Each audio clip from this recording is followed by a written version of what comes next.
Hey everybody, welcome back to But Why the Reviews, and today we're reviewing Wanderstop. I'm Kate, and today I'm here with Eric Van Allen. Hello, I'm here to brew things and not think about the horrors of real life. It's all good. It's all good here in the clearing.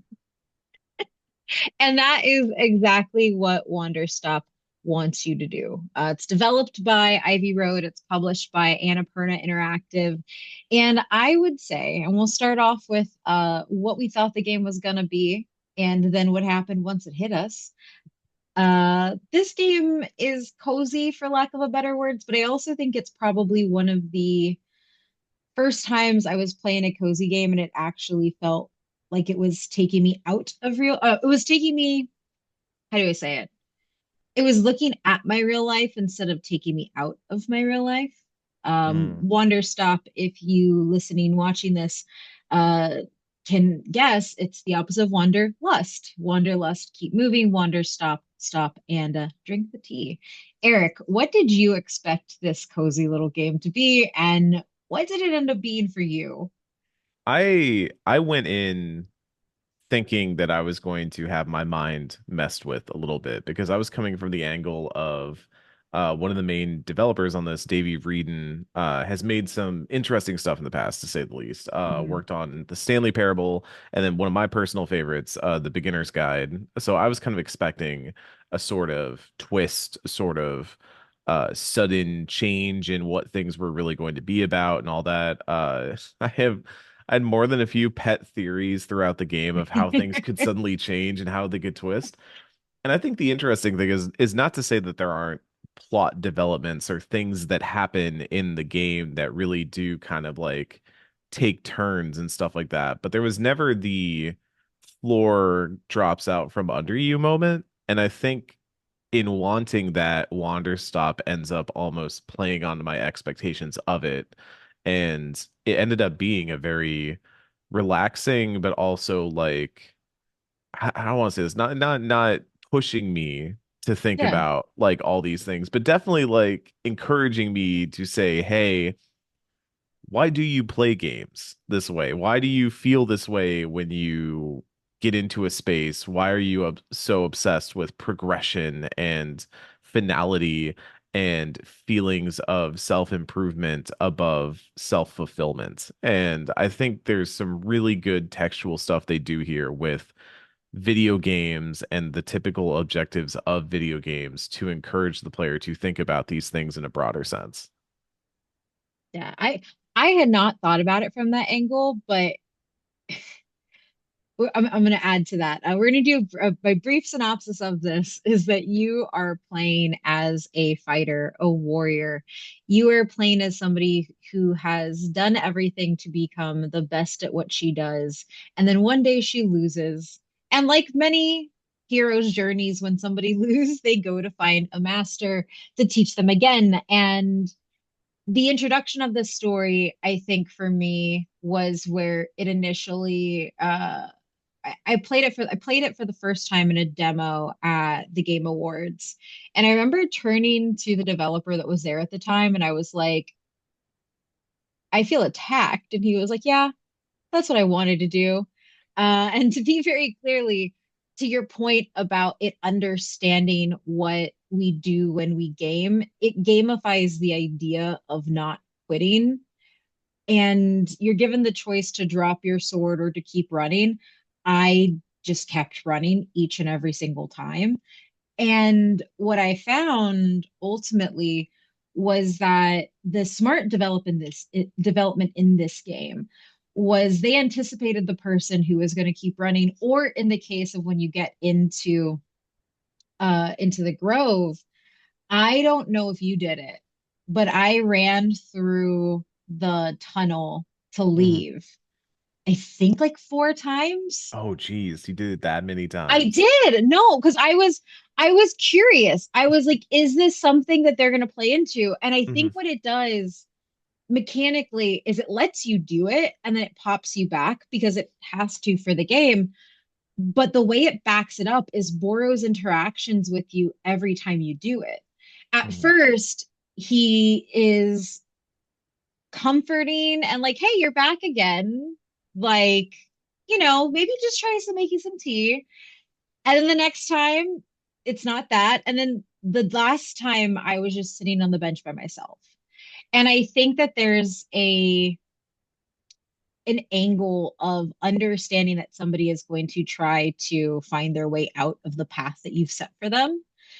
And what I felt narratively with this game, it is very much about just making you accept things, whether that is the way that this game is going to progress, whether it's just the idea that you need to stop. And I hadn't connected that to the idea of just playing games in general until you mentioned that.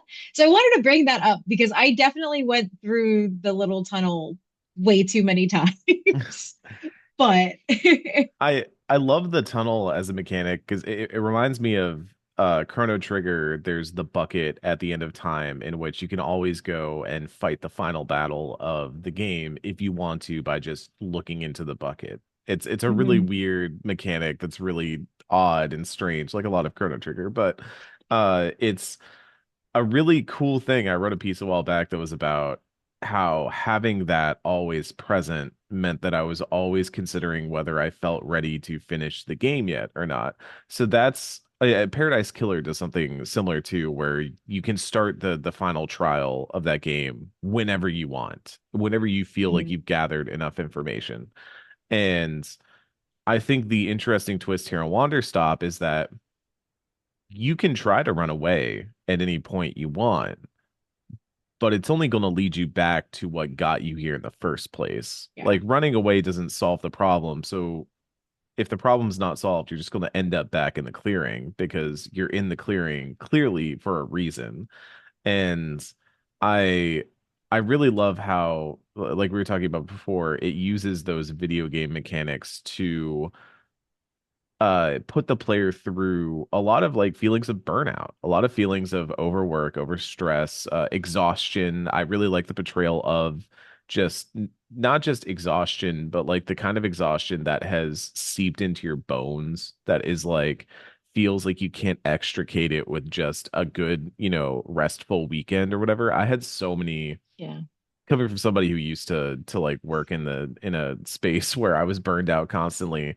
I'd have so many weekends where I'd go and I'd be like, all right, this weekend it's just gonna be me. I'm gonna sleep in, I'm gonna treat myself, it's gonna be okay.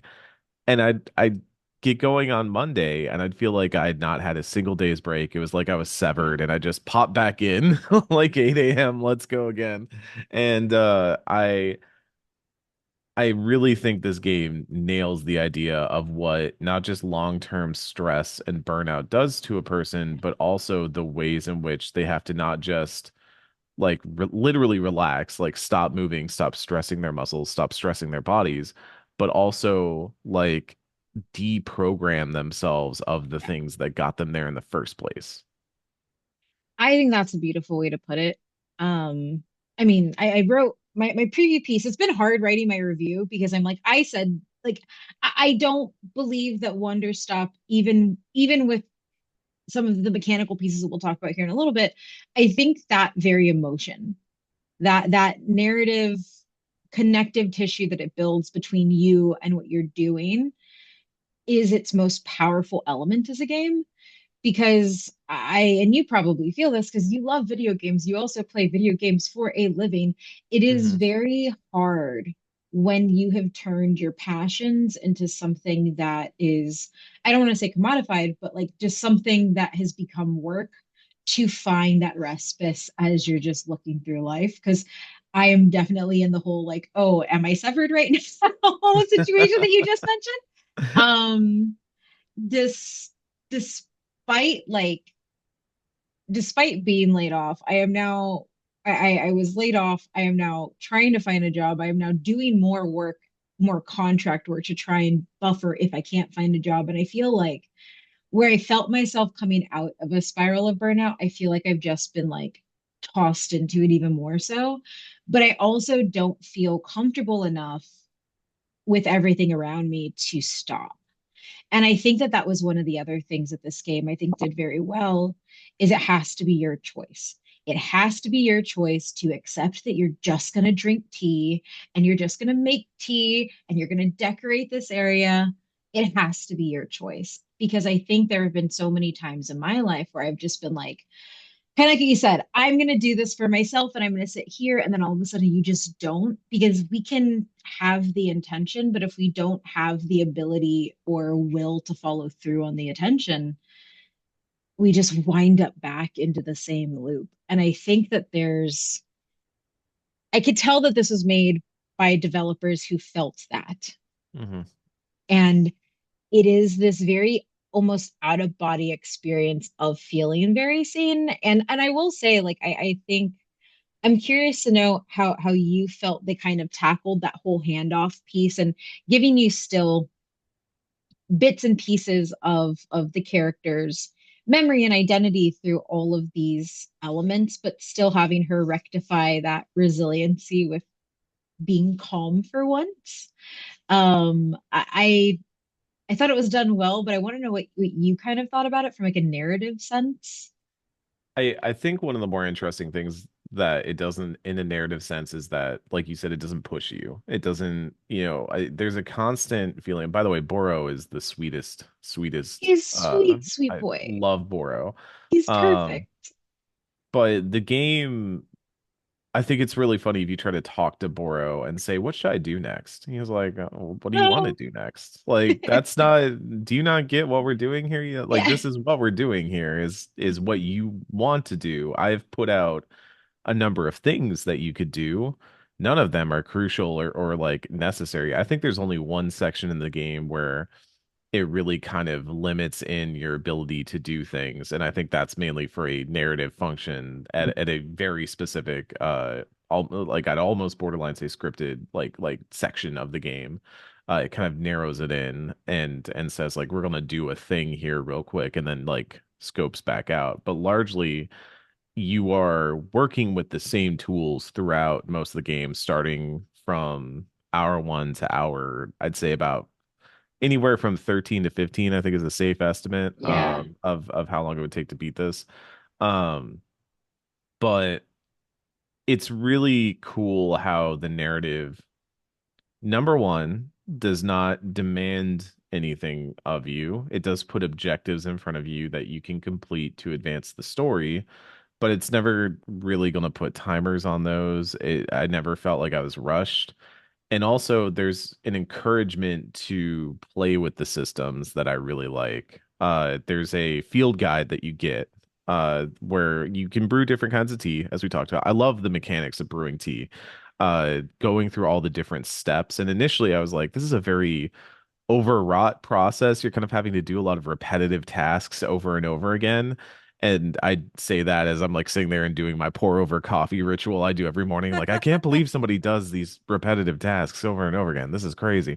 But um, not only do they play with those ideas and how you could manipulate those tasks later on in some really fun ways with some of the last brews you do as objectives in the game, but it's also kind of this like free flowing system that encourages creativity and Yeah. interacting with the system itself. And they give you a field guide that has all of these different plants, these large hybrids that you can create to get the fruits and other things that can go into a brew of tea that give it different effects and they elicit different emotions when you drink them. And those are kind of how you get some optional background and lore on the character you're playing as is you drink tea. You sit and drink tea and listen to your character ruminate and think and just experience life a little bit. And it was soothing in a way because it made me sit there and go like I do enjoy doing that every now and then, just like whenever I go visit my parents out in Nevada in the mornings I will always go out and see one of them sitting on their backyard like little patio area, and they'll have coffee and they'll just be like kind of watching the sunrise over the mountains and drinking coffee. And it's a really like relaxing thing. Yeah. And it's something I don't ever really experience here in Austin. And Yeah. so every time I do it, I'm like, oh yeah, this is actually a really nice thing to do for yourself every now and then. I should do this more often. And I think Wander Stop captures that in gameplay, which is like really effective and really interesting. I think deciding to have this conversation about Wanderstop on here, um, it's kind of unlocking stuff for me because I remember, so I grew up in a house with like a lot of kids and a lot of Hmm. people. Like it was my grandparents' house. It was a family house. It's where everybody stopped when they were between houses or apartments. And I have very vivid memories of like children screaming and running around, and my grandma just sitting there. It wasn't the Nevada mountains, but she was just sitting there, and it was like the children will be okay for the 10 minutes that it takes me to sit here and just drink my coffee at the table and look like just looking at all of them. And Hmm. she was, I mean, she had lived a long life and a very difficult life. And I think it's one of those things, kind of like you said, that I did not think until I'm talking to you. That maybe I should kind of engage with that a little more because I did it like in the game. Anytime I got a chance to try out a new tea recipe, like I would go back to the bench and I would sit and I would drink and I would try to. I wouldn't say necessarily. I wasn't trying to unlock everything that she was. I was kind of trying to unlock the different emotions that everything could bring. And it was almost like that ritual of making it is something that like I kind of am missing from my life because I think right now you have your pour over coffee. I hit my Keurig and then I take the dog out and then I get my Keurig and I run upstairs for a meeting because I probably have a meeting like 99.99% of the time. Um, I don't know. I feel like this Wander Stop review has genuinely turned into like a little mini therapy session where I'm like, oh, Ivy Road, you did something. Yeah. And it's, we talked about Davy Reedon before, but there's also some other like really notable names working on this from Ivy Road. There's I want to shout them out real quick. There's Carla Yeah. Zumonja, who worked on, I believe it was BioShock 2 Minerva's Den, the DLC. And Yeah. there's also C418, a musician who notably was the original composer and sound designer for Minecraft. And I feel like you can really I Hmm. have like a weird special attachment to the soundtrack of Minecraft because if you played that game when it first came out, it really did have a different tone to it than most other games did. Yeah. Just very soothing. Boom, boom, boom, boom, boom. And like there's even though you were playing in survival and like creepers could blow up your Minecraft world and all that, there was something very relaxing to playing Minecraft and kind of hitting Hmm. the trees and getting those little like and then like putting Yes. stuff down. And there were times in Wander Stuff where I had that moment where I was like, oh, this is really it's not serene and it's certainly not like overdoing it. It's not like trying Hmm. to make it's like, do you feel relaxed right now? So tell me that you feel relaxed. But it's like, oh, just everything happening right now feels very soothing and very like Oh, calming. And like I'm doing something that doesn't really have a purpose, but does feel fulfilling. And I it's think a lot of that plays into it. I think it's like everything feels very tactile. Like the Yes. sound Yeah. response when you plant something, the sound response when you harvest something, the sound response when you're just brewing the tea in that giant brewer Hmm. Hmm. and you can hear each of the processes as it gets made. It's relaxing. And It's unintentional, but it's relaxing because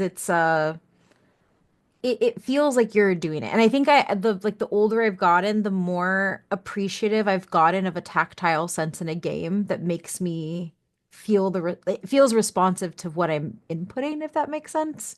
And not just in like, cool, character does move. It is no, the world is responding to the thing that I am doing in visually, audio wise, all of that.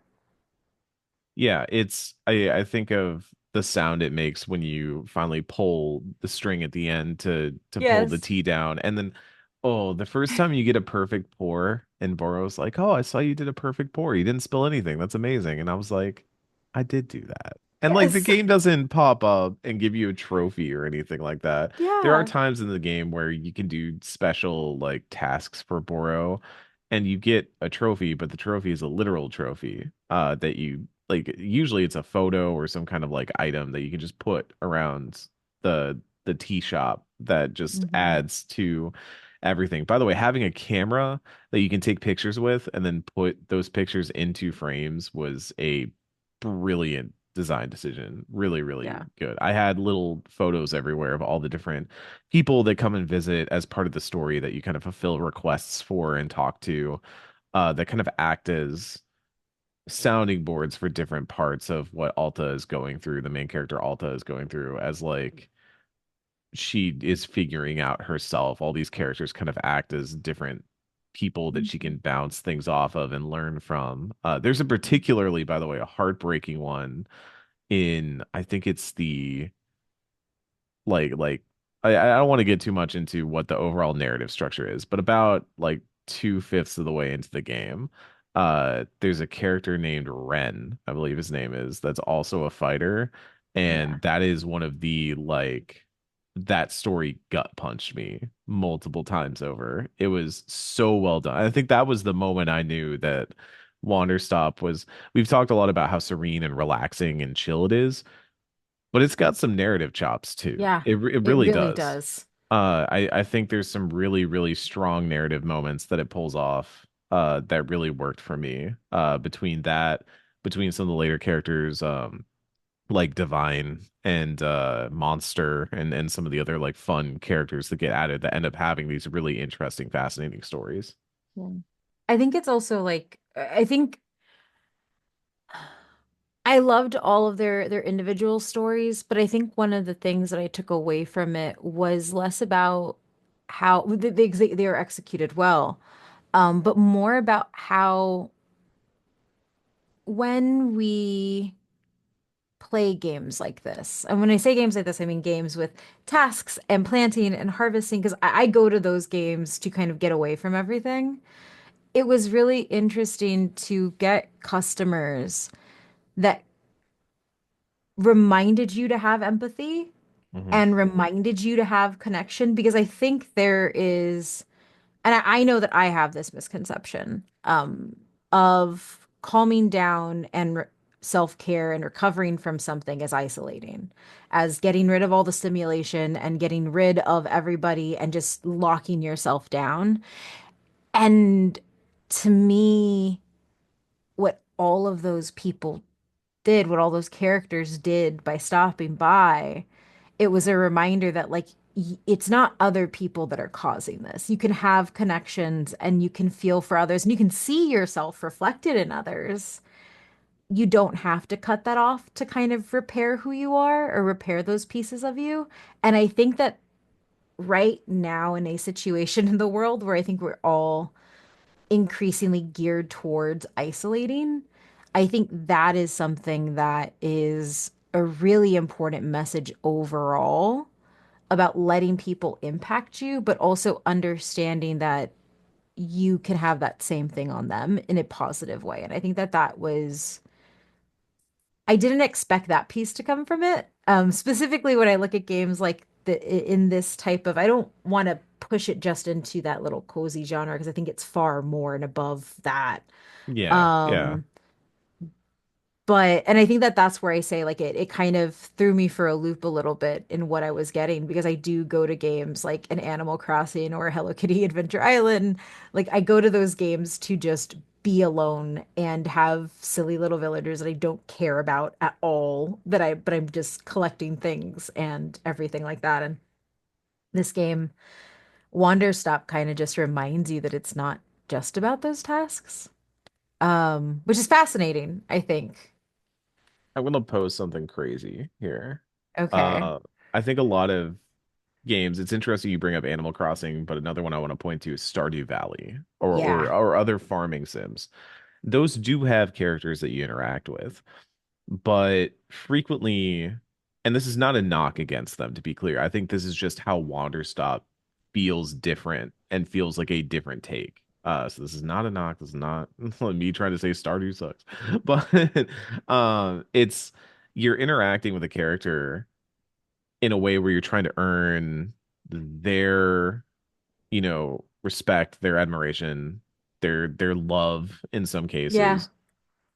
In Wander Stop, a lot of the times you're kind of just interacting with the character to interact with them, and you get a lot of like a wide array of dialogue choices that can be understanding. You can play into their bit if they are kind of like a bit character. You can kind of Yeah. gas them up. There's an early character who believes he's a knight. He's like, I'm a knight. I'm a great dad. And great dads are all knights. So I'm a knight. Here's pictures of my son. And he's great. I love him. Uh but you can kind of play into his bit and be like, yeah, no, you're so cool. Or you can be like, dude, what are you doing? And you just are encouraged to have a reaction in that moment and then have an interaction because of it. And I find that because there aren't social sim elements where you're trying to build up links and relationships and stuff like that, but Yeah. you're really just trying to establish something that is not quantified, gamified. Instead, you're just building a narrative. And I'm sure there's branching. I feel like there's the framework of branching in this game where I could see Yeah. how some of these stories could go maybe a little bit differently depending on certain things, or maybe they just feel like they have that framework because of how they play out. But Yeah. um I do find that it forces you to kind of open a pathway, let's say. Like the idea of the game is asking you, how do you feel in this moment? So you have to Mhm. be a little bit more open to how do I feel about this? What is my take on this? And like a lot of conversations with Boro also happen that way, where Boro will just kind of Yeah. ask you, like, oh, what do you think about this? And sometimes Did it's really you? basic. He's like, what do you think about tea? But then other times he's Yeah. like, how do you feel about what this character is doing? Like, does that mean something to you? And you can like, I confided in Boro a few times because there are moments where it like really will emotionally wound you as a game. And you can go talk to Boro and be like, hey, this happened and it's like really messing me up a little bit. And he'll be like, how do you feel about that? Like, how are you like, where's that put you as a person right now? And I think that's a really cool emotion for a game with these mechanics to elicit. Yeah. No, I think you're entirely right, entirely right because and this isn't to like discount like games. I guess farming sims is the best word. I keep calling them cozy because they're cozy to me. They let me detach from the world. But the social sim element of those games is something that I don't dislike it, but I've never felt anything deeper. Like the social element of it never actually clicked for me in any of them that I've played. It was always just kind of like you said, raise the level, get a thing. You're doing things with the intention of getting something from somebody else, which I would argue the transactional relationship is also a very big issue in today's world. Hmm. Um, but it is exciting when you posit it that way instead. That I think that that's why I feel like this is probably, how do I say it? Like there's more investment. I feel like I have more investment despite getting nothing out of it, if that makes sense. Yeah, Um, which I, I I will I get you. say, oh, Yeah. go ahead. Yeah, I was just sorry. saying, no, no, I was just saying, I get you. I hear that. Yeah. Because like I think the big one for me when you mention Boro and specifically the fact that Boro always puts things back on you. And so for me, like I think like right away it was kind of like, okay, cool. Like Boro's here, he's asking me questions. I get to shape the narrative by responding to Boro. And that's how it was at first. And then I think like the deeper you get into understanding the people that you meet at the shop, it does start to be like an actual processing of an emotion element. And it's almost like I think depending on how you come to the game, um, do you want to be seen and recognize your burnout and just start confiding in Boro immediately? Or would you like to hold off on that and be slowly drawn into it? And I think it allows you to kind of choose your own adventure in that way. But I also think Boro as a character and as a design feature in general, I think is probably one of the smartest ways that they could have pulled you deeper into the story. That they could have, I don't Hmm. even want to say deeper into their story, more so deeper into having the game put you into a self-reflexive state where it stops being about auto responding. I think for me, I think about the second customer. I think I stopped thinking as okay, this is auto responding and more about like this is me responding. This is me and how this game has been making me feel responding in this way. And I think that that sort of not breaking down of a barrier between the player and the game, but almost like building up a deeper connection between the player and the game is what makes this land for me so well. There's a I don't want to get into too much, but there's an idea that Alta is constantly spurred on by this thought, by this Yeah. drive to be better, to do better. It's like if you just push yourself, you'll be better than Yeah. everybody else. This is what you wanted, right? Yep. I mean, that's like the entire almost drive of the game up to that point is that Alta is a character who has told themselves time and time again, I'm going to be the best. I am going to do this thing. Yep. I've spent my whole life dedicated to this thing. I have done all this work. What is that for if I stop now? What does that mean if I am just not that? And Yeah. it is it hits. It like really hits. I think especially for this industry, it feels laser targeted towards a lot of people that get into any sort of, work, whether you're a developer, whether you're in the media, whether like people who get involved in games usually get involved not because there's like money to be made here. Let's put it that way. This is a passion industry still. And so I see a lot of people get into this and hit a lot of these same walls, and this feels like a response to that in so many ways of Yeah. developers themselves who have gone through this saying, we know what this is like, we know what this drive feels like. So we're gonna make you sit. We're gonna make you take some time. We're gonna make you I love that this game has so many mechanics that feel perfunctory, that feel they're there. You can Yeah. use them. In a few situations, you might even like try some weird stuff or try toying around with some ideas or whatever, but it's all about just being in a space and having that openness around you to just be and make choices that are not defined by progression, by achievements, by hitting a number score and moving on. And I think in some ways it almost felt doubly aggressive to me playing it for review because Yeah. when I play a game for coverage, usually I'm like, okay, I'm on a deadline. I got to beat this game by this point. I got to finish the game so I can write the review, so I can score the review, so I can put it live, so I can go on to the next one. And it's our own treadmill that we get on. And having a game that at times was just like, go do something. And Yeah. I'm like, no, but when is my next objective popping up? Like, when can I do the next thing that will progress the story? And Boro's like, don't worry about it. Like, just go do something. And I'm like, I'm not built that way. And it's saying, no, you have not built yourself that way, but maybe it's something you can learn, or maybe it's something you used to know Yeah. that you'd like to relearn. And this is the space in which to do it. And so I don't think, and we've been sitting here talking, singing its praises. I would not venture to say that Wanderstop is a perfect game. I think there's a few Yeah. things in there that I probably would poke at a little bit, mostly around some of the mechanics can feel a little fiddly. Some of the pocket juggling gets a little Yeah. strange, and I think some of the just weird sort of gameplay mechanics do get a little bit cluttered Some of the at times. tutorialization in the beginning isn't as directive as it should be, like knowing that you have to place the plant in this specific grid space, but then it lets you place it other places, which is, I think some of the tutorialization is where I think I have my qualms, but Yeah, yeah. And I was playing Pocket Juggler for most of this game because I was like, oh, I'm trying to hold too many coffee beans at once, but you could do weird things to like hold more than you were supposed to that I don't think I was supposed to be able to do, but I figured out.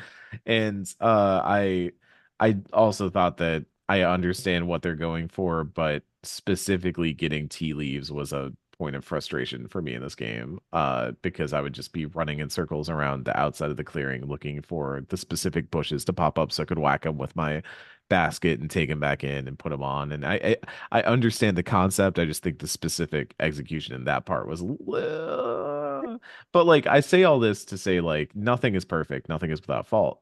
And even then, like things that I think are a little bit of a wrinkle on this might not be for somebody else or might feel textual to somebody else. I think what Wanderstop really is at the end of the day is it's I wouldn't say it's like the perfect game for me. I don't know.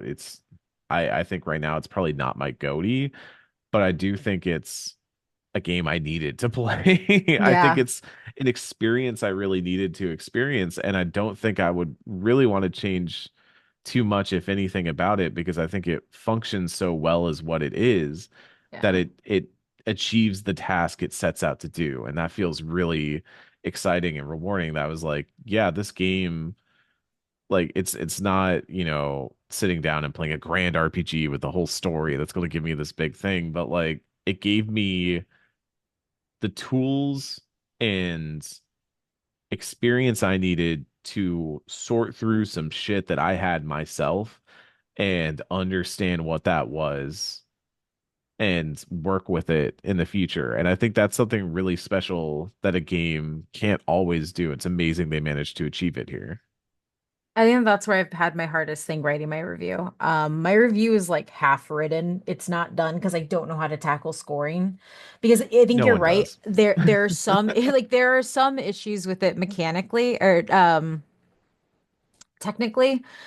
And I think for me, the way we define tens at our site is just something that really pushes a genre forward. That if you put it up against the things that you already love, you see why it stands out. You understand why it stands out. You understand the impact that it makes. And that's what separates a nine from a 10.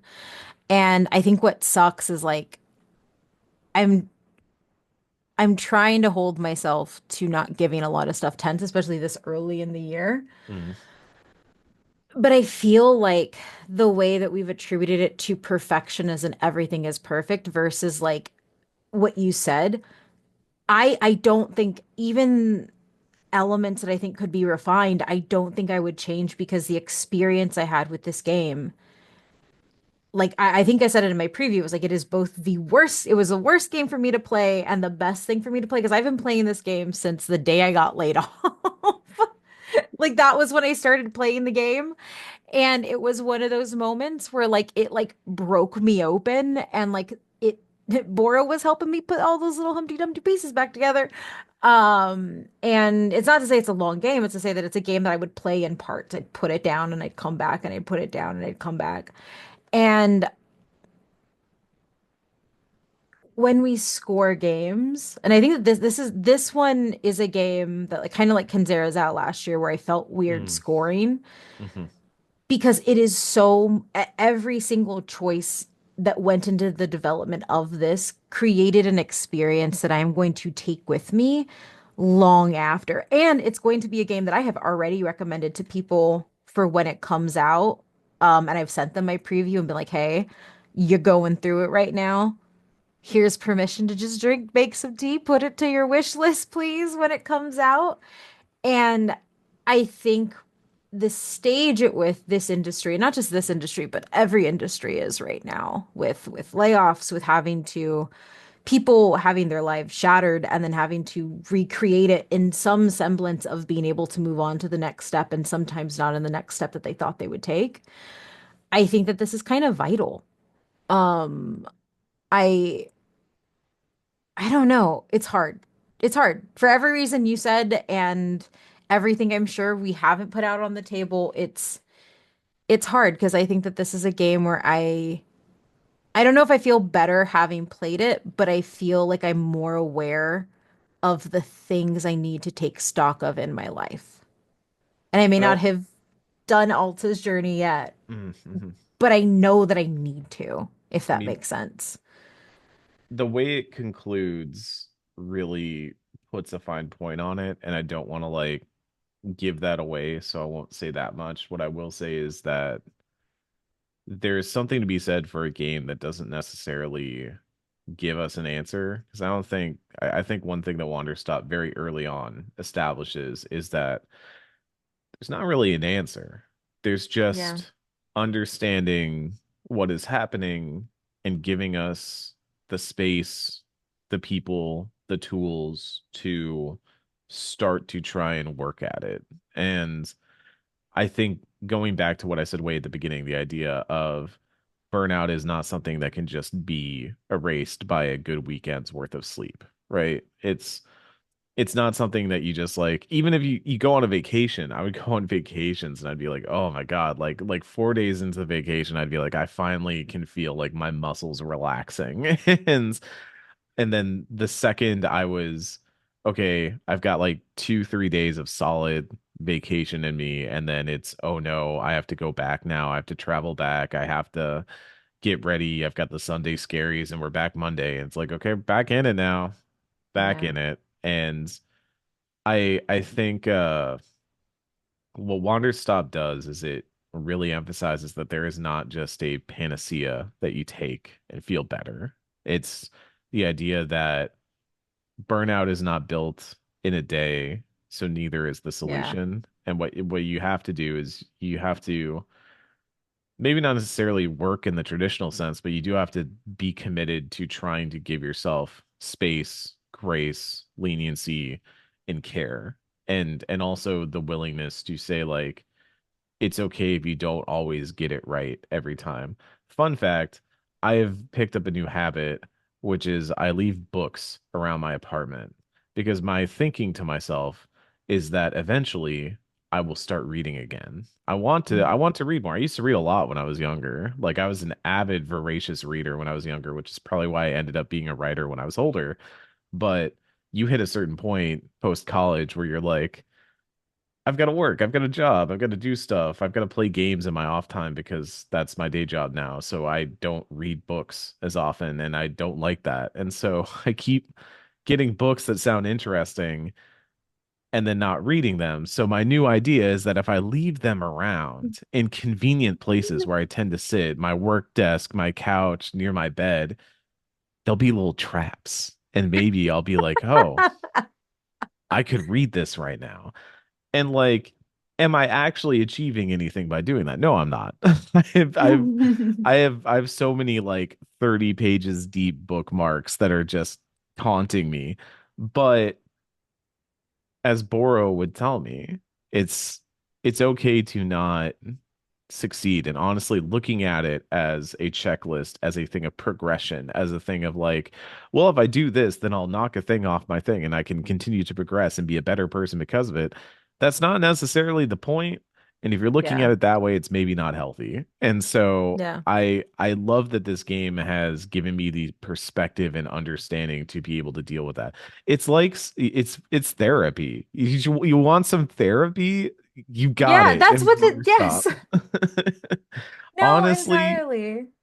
it's pretty cost efficient therapy that might help you out a little bit. And you know, like you can either watch Evangelion or you can play Water Stop. Um, Look, I'll never not advertise watching Evangelion as a way to get depression and then cure yourself of it. But yeah, it's Uh, it's a really special game, and I think it's one of those ones that I'm going to be sitting at the end of the year. And I'll say it again, like I don't think I'm going to be sitting at the end of the year and be like, this is my number one, like this is the greatest thing I've played all year. But I do think it was one of the most important things I've played this year. I feel like I can say that already because it is probably going to stick with me far longer than most of the uh big, loud, exciting triple yeah. A's. It's, you know, I think of games like Citizen Sleeper also did this for me, or Disco Yeah. Elysium, that like really just stuck with me because they helped me understand myself better in the process. Yeah. To close out, there's not really much I can add there. I think Wonderstop has put me in this position where I have realized my grandma used to say this thing because she was disabled for most of the time that I knew her. She used to say, if I lay down now, I'm not going to get back up. And so she would not lay Oh down God. until it was time Hmm. to go to bed. And I think that has meant different things for me throughout my life. And I think right now I'm like in this fear stage of what happens if I stop moving. Hmm. And I think what Wanderstop kind of put me into is understanding that like it doesn't stop when you stop moving forward. And I need to sit with that. And I think it's one of those where I'm probably going to replay it. And I think that this game has ultimately, it's going to become a tool for me personally. I think I can already see myself coming back to it in those moments where I just need to kind of give myself the permission to pull the foot off the gas pedal, maybe not stop entirely or pull the e-brake, but just like maybe go 30 instead of 60. And I think that that's what I'm going to use this game for. And I think, yeah, this is a success. I don't know what to score it number wise, but I think everybody should play it. So that's Mhm. my review is play the game. I'm assuming you also think people should play Yes, absolutely. it. I think on top of all that, if you enjoy kind of these farming games, or if you like the idea of a game where you have honestly a lot of freedom, we didn't talk too Yeah. much about it because I don't want to give away there's like some puzzly aspects to solving some of the requests that come in that I really enjoyed, where a customer might ask you for something that, tastes sweet or has lavender in it, and that's pretty easy to solve. You pop open your field guide, you say, okay, what has lavender in it? And easy enough. You get the fruit, you put it in, you make the tea. But then some guests will be like, I need this very specific brew, or I want like something that elicits this emotion. I think some of my favorite ones, even early on, were ones where it was like, I want this to do a certain ceremony that revolves around this tea, or I want Mhm. this brew that they used to make back in my home, where I Yeah. used to live. It reminds me of growing up, and it's number one fun to figure out how to make those, and they also Ivy Road does a very good job of, there's literally a book called the Book of Answers that you can just open at any point and it will tell you what you need to do to solve a request, and it's always there, it's always available, it's very nice. A lot of the book mechanics, by the way, are very fun. I liked reading the Dirk Warhard novels very much. They do a really funny running gag with that. That's a good bit. It's a good bit. But also it shows how the tea is a part of a lot of people's lives. And I think that's a Yeah. really cool part too, is I do love to talk about in games. I feel like we've talked about this, Kate, the idea that like food is a part of culture, and it's like a Yep. very shared part of culture. It's usually a communal thing.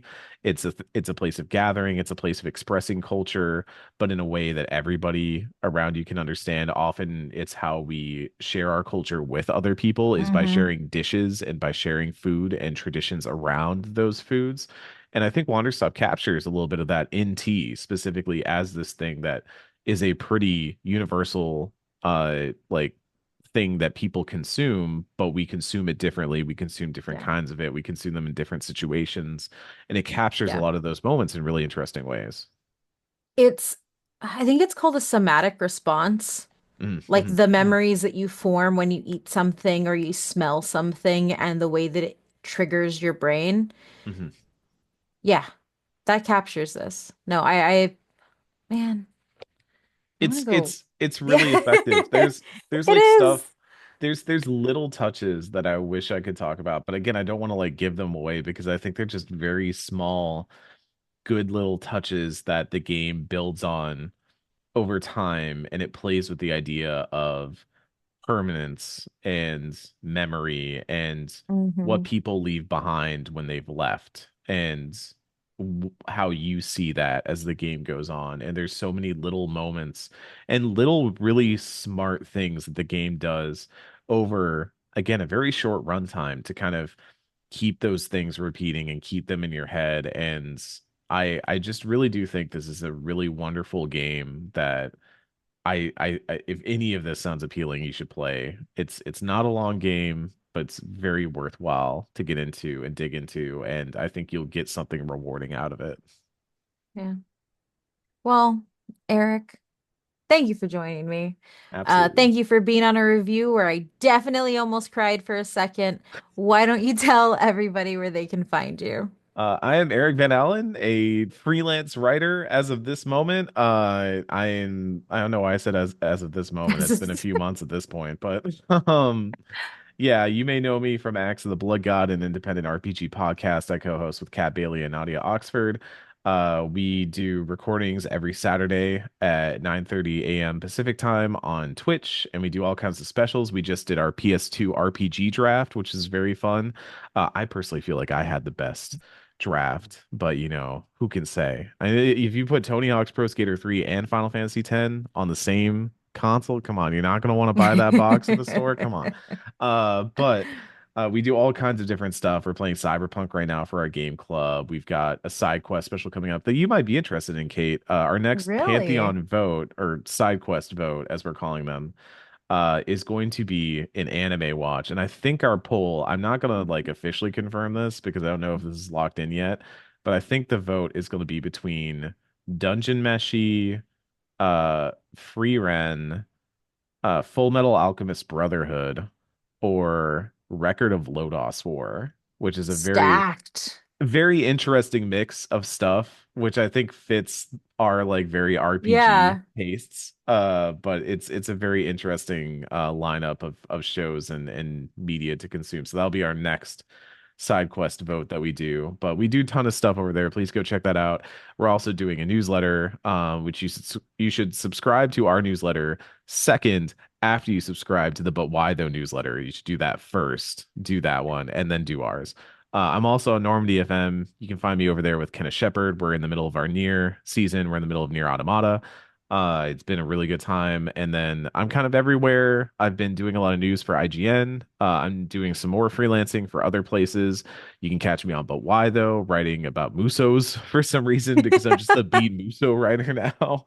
Um, Dynasty Warriors Origins is a great video game. It'll probably be on my GOTY list at the end of the year. Highly recommend it. Yeah, no, it's this is the life out here. So it is weird to play Wanderstop and then be like, oh right, I'm a freelancer who has to live that hustle and grind life to make my cash. But I do think it was the right game to play in that moment too. So yeah, no, play Wanderstop. It's a good video game. And you can find me at butwhythough.net where all my writing is for the most part. You can find my column for Final Fantasy XIV Housing over at mmorpg.com. And you should subscribe to your newsletter, butwhythough.net/newsletter. And if you like the review you just listened to and you want to support us, go to butwhythough.net/support and throw a coin our way. It helps. Thank you, Eric. I'm excited to, honestly, I'm going to start it up again. It's so So. good.